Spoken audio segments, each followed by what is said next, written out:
Welcome to the commerce knowledge with Praful में आपका फिर से स्वागत है। आज हम एफ.वाई बीकॉम सेमेस्टर 3 में न्यू सब्जेक्ट स्टार्ट करने वाला है, जिसका नाम है कॉर्पोरेट अकाउंटिंग, जिसे गुजराती में कहते हैं कॉम्प्यूटर पद्धति।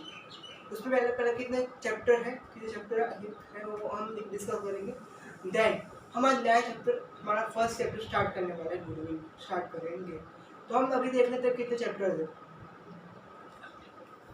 In corporate account, FI BCom semester 3 corporate account total 4 chapters है।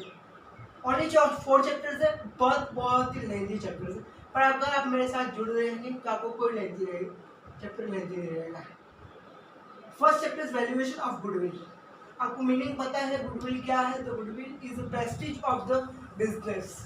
उसके बारे में गुडविल कैसे फाइंड करनी है, उसके मेथड आपको डिस्कस करने हैं इस चैप्टर में। दूसरा चैप्टर है valuation of share. Valuation of share क्या है? मार्केट प्राइस और वैल्यूएशन ऑफ शेयर वो दोनों डिफरेंट है।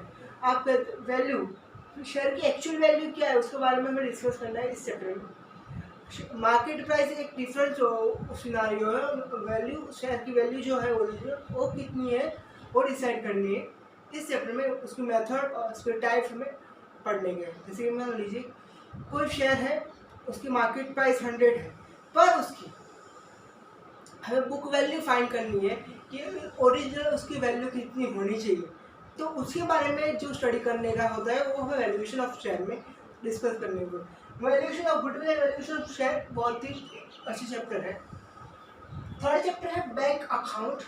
बैंक अकाउंट में 2 टाइप्स के अकाउंट है, individual bank account and corporate bank account. तो हम अभी यहाँ पे डिस्कस करने वाले कॉर्पोरेट अकाउंट में बैंक क्या एम होता है बैंक का, और कॉर्पोरेट लेवल पे बैंक में कौन कौन से ट्रांजेक्शन होते हैं, किस तरह से उसका रिकॉर्ड किया जाता है, उसके बारे में हम यहाँ पे स्टडी करने वाले हैं।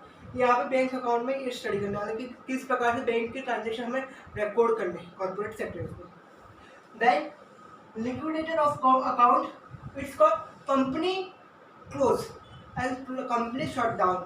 जब करनी हो तब कौन कौन से ट्रांजेक्शन होते हैं, कहाँ पर रिकॉर्ड होते हैं, किस प्रकार की सिचुएशन होती है, इसके बारे में उसकी गाइडलाइन जो है वो स्टडी करने ही यहाँ पे।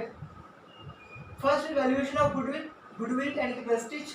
वैल्यूएशन ऑफ शेयर की मार्केट प्राइस से ज़्यादा शेयर की एक्चुअल प्राइस कितनी है, बुक वैल्यू कितनी है, उसको फाइंड कैसे करना है उसके बारे में हम डिस्कस करेंगे। Third is bank account. Bank account यानी कि कॉर्पोरेट लेवल में बैंक में कौन कौन से ट्रांजेक्शन होते हैं उसको किस तरह से रिकॉर्ड करना है उसके बारे में हम स्टडी करना है। Fourth is liquidated account. Company को शट डाउन करना हो तब क्या बुक, कौन कौन सी बुक्स रेडी करनी होती है, कि क्या सिनारियो रहता है, क्या गाइडलाइन रहती है कंपनी के अनुसार, उसके बारे में डिस्कस करना है। तो मैं मान रहा हूँ आपको सिलेबस कंप्लीट समझ आ गया होगा। तो हम फर्स्ट यूनिट स्टार्ट करते हैं वैल्यूएशन ऑफ गुडविल। तो अब स्टार्ट करते हैं गुडविल, हमारा फर्स्ट यूनिट कॉर्पोरेट अकाउंटिंग का। तो मेरा मीनिंग समझते हैं गुडविल। अगर मीनिंग तो आप 11th स्टैंडर्ड में जब एंटर हुए तब से आपको मीनिंग पता है। गुडविल यानी कि प्रेस्टीज, कोई फर्म कोई बिजनेस हो उसकी क्या वैल्यू है तो उस गुडविल कहते हैं। तो हमें यहाँ पे मीनिंग नहीं समझ रहा है, हमें हमारे कॉर्पोरेट सेक्टर में किस तरह से गुडविल फाइंड करनी है, कितनी मेथड है, इसके बारे में डिस्कस करना है। उसके लिए मैं तो कुछ एग्जांपल देना चाहूँगा। एक शॉप, मेरी शॉप है रतनपुर में, उस शॉप के अंदर मैंने सेल करनी है मुझे शॉप में। मैंने पर्सन वो मुझे मिला, उसको शॉप खरीदनी है। मैंने उसको बोला कि आपको अगर मुझे शॉप खरीदनी है तो आपको 1 लाख रुपये मेरे शॉप के लिए खरीदने के लिए ज़्यादा देने पड़ेंगे। तो बोलेगा सर 1 लाख रुपये इतना ज़्यादा क्यों? तो उसका कारण है, मैं बताऊंगा कि आप अगर मेरी शॉप्स खरीदेंगे, अगर दूसरी शॉप आप खरीदते हो तो उसमें जो प्रॉफिट है वो मेरे शॉप से कम है। अगर आप मेरी शॉप्स खरीदते हो वहाँ पे आपको 25,000 प्रॉफिट हर साल ज़्यादा मिलेगा। अब कैसे मिलेगा, आपने कैसे फाइंड किया 25,000? 1 लाख कैसे गुडविल फाइंड की कि आपको 1 लाख ज़्यादा देने पड़ेंगे मेरे को? तो उसका जो डिटेल में स्टडी करना है वो हमें इस चैप्टर में करना है कि मैंने गुडविल कैसे फाइंड करनी है। ऐसे तो गुडविल फाइंड करने की टोटल 7 मेथड है, पर हमारे सिलेबस में टोटल 2 मेथड है, दो ही मेथड है, जिसमें 2 मेथड है, क्योंकि 2 मेथड है। सुपर प्रॉफिट मेथड यानी कि अधिक नफाની પદ્ધતિ. Second is capitalisation of super profit method, अधिक नफा ने मूल्यकृत करवानी पद्धति. आप ये दोनों मेथड आपको इम्पोर्टेंट है, ये दोनों मेथड इम्पोर्टेंट है. उसमें सबसे ज़्यादा सम्स 30, अगर 40 सम्स है तो 39 या 35 सम्स है इस मेथड के, सुपर प्रॉफिट मेथड के. और बाकी जो सारे सम्स बचे वो कुछ इस मेथड के, कैपिटलाइजेशन मेथड के. तो आज हम उसके सुपर प्रॉफिट मेथड की यानी कि अधिक नफा पद्धति के कुछ टोटल स्टेप्स किस तरह से वो लॉजिकली हम डिस्कशन करने वाले हैं, वो आपको स्टेप्स लिखवाने भी वाला हूँ मैं. तो मेरी एक विनती है आप सबसे कि आप एक नोटबुक प्रिपेयर करें जहाँ पर मैं आपको जो नोट्स लिखवाऊँ वो आप नोट्स अच्छी तरह से लिखें ताकि आपको एग्जाम टाइम पे बहुत ही अच्छी तरह से हेल्पफुल रहे. अगर आप नोट्स प्रिपेयर करते हो मेरी तो बहुत ही अच्छा रहेगा. सुपर प्रॉफिट मेथड अधिक नफा पद्धति, मैंने बताया आपको कि मेरा जो आप बिजनेस खरीदते हो तो 1 लाख रुपए आपको ज़्यादा देने पड़ेंगे. तो 1 लाख रुपए किस लिए मुझे ज़्यादा देने पड़ेंगे? तो मेरे कस्टमर्स है वो बहुत अच्छे हैं. आपको अगर मेरी शॉप्स खरीदते हो तो कस्टमर्स बहुत अच्छे मिलेंगे. फिर आपको वेल फर्नीचर्ड मिलेगी, यहाँ पे शॉप जो है वेल फर्नीचर्ड मिलेगी. मेरी जो बिजनेस की क्रेडिट है वो मार्केट में ज़्यादा है. मेरा जो प्रॉफिट है वो सभी शॉप से 25,000 ज़्यादा है और इसलिए 1 लाख मुझे ज़्यादा देने पड़ेंगे. इस 1 लाख को मैंने कैसे फाइंड किया? उस सुपर प्रॉफिट, कैसे सुपर प्रॉफिट कि 25,000 मुझे ज़्यादा 1 लाख रुपये ज़्यादा देने पड़ेगी. It's called super profit. अभी ये कैसे फाइंड करना है उसी के बारे में हमें डिस्कशन करना है इस चैप्टर में. तो हम आज मैं सुपर प्रॉफिट मेथड का डिस्कशन करने वाला हूँ. तो वीडियो तो अंत तक देखते रहिए और वीडियो को पसंद आए वीडियो को लाइक कीजिए और चैनल को सब्सक्राइब कीजिए. शुरू करता हूँ. हम हमारे गुडविल का फर्स्ट मेथड स्टार्ट करें, सुपर प्रॉफिट मेथड. उसका मीनिंग मैं बता दूँ तो मैंने आपको बताया कि मेरा अगर आप बिजनेस आप मेरे पास आए, मैंने को आपको बिजनेस आप मेरा बिजनेस खरीदने वाले, तो मैंने बताया कि आपको सभी दुकानें आप खरीदते हो उससे पहले आपको मेरी 1 लाख रुपये ज़्यादा देने पड़ेगी बिजनेस की सिर्फ सेलिंग प्राइस उससे.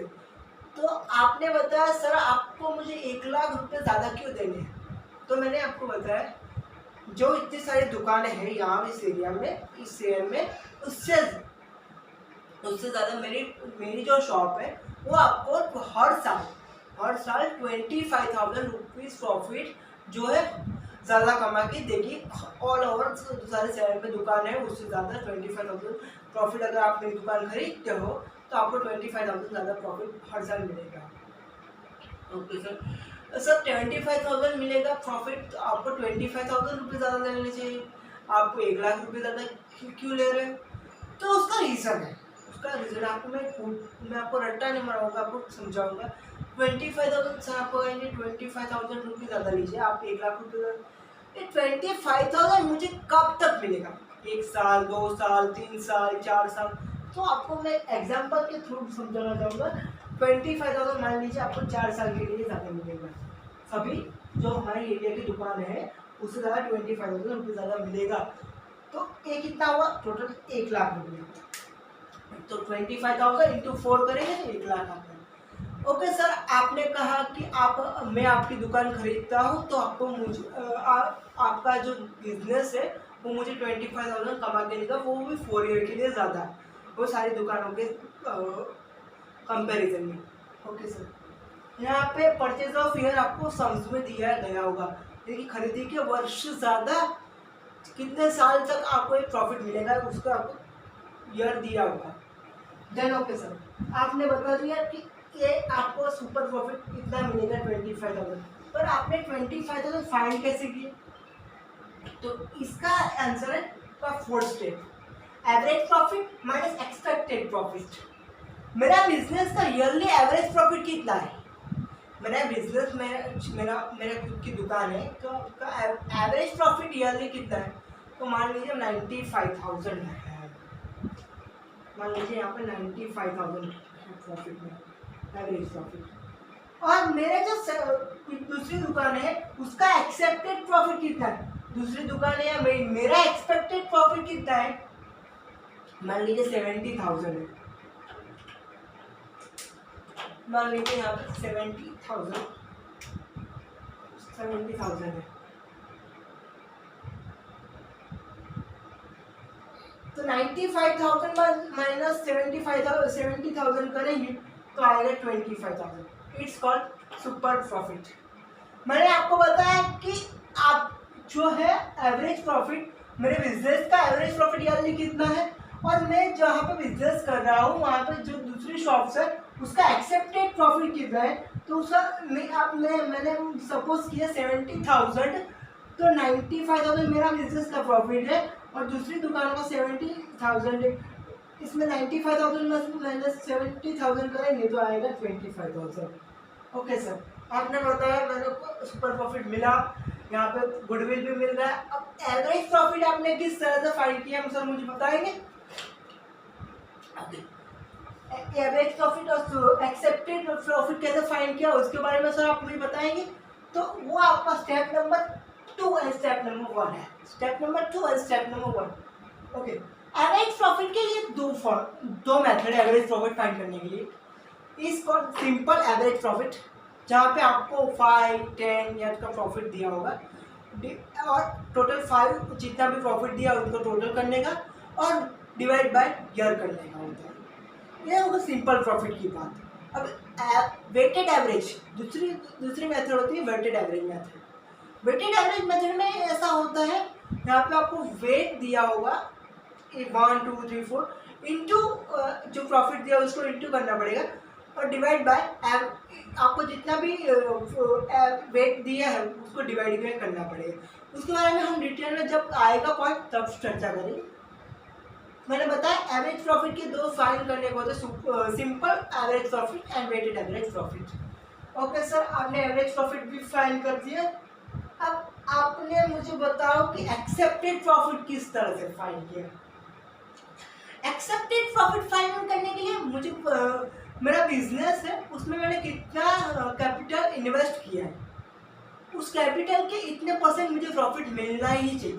जो इन्वेस्टमेंट रेट ऑफ रिटर्न है वो आपको दिया होगा सम में, रेट ऑफ रिटर्न आपको सम में दिया होगा।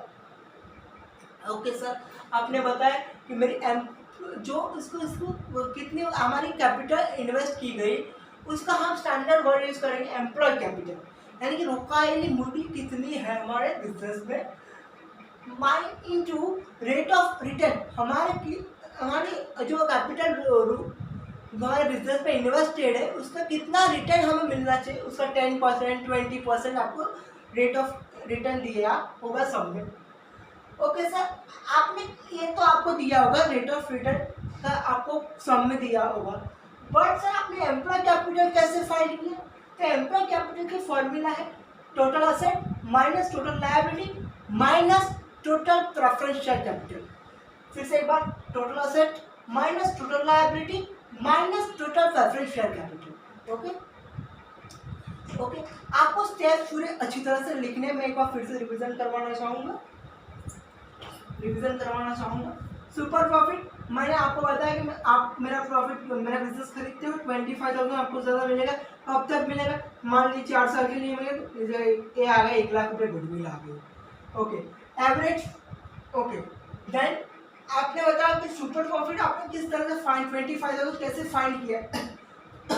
मेरा बिजनेस का एवरेज प्रॉफिट ईयरली कितना है?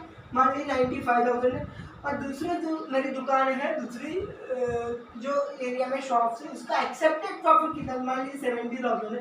95,000 माइनस 70,000 करेंगे तो आ गया 25,000। एवरेज प्रॉफिट फाइंड करने के लिए हमारे दो मेथड है, simple method and weighted average method. उसके बारे में हम बाद में चर्चा करेंगे।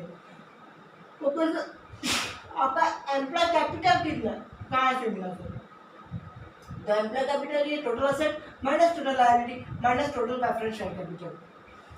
ओके, मैंने आपको अच्छी तरह से स्टेप्स लिखने हैं आपके नोटबुक्स में। इसकी पीडीएफ आपको व्हाट्सएप ग्रुप में मिल जाएगी, व्हाट्सएप ग्रुप में ज्वाइन हो जाइए। ओके, मैंने आपको बता दिया सुपर प्रॉफिट मेथड क्या होता है, और दूसरी बात इस सुपर प्रॉफिट मेथड का बहुत ज़्यादा साम्स है हमारे चैप्टर में, गुडविल के चैप्टर में। तो आपको ये आपने वीडियो देखा होगा तो आपको सुपर प्रॉफिट मेथड की अगर मैंने इतने स्टेप्स आपको क्लियर हो गए होंगे तो आपको कभी भी चिंता नहीं रहेगी। मैं मान रहा हूँ आपको समझ आ गया। आपको समझ नहीं आ रहा क्वेरी है तो आप मेरे व्हाट्सएप ग्रुप में ज्वाइन होकर पूछ सकते हैं। Okay, thank you so much. Video पसंद आया तो वीडियो को लाइक कीजिए, चैनल को सब्सक्राइब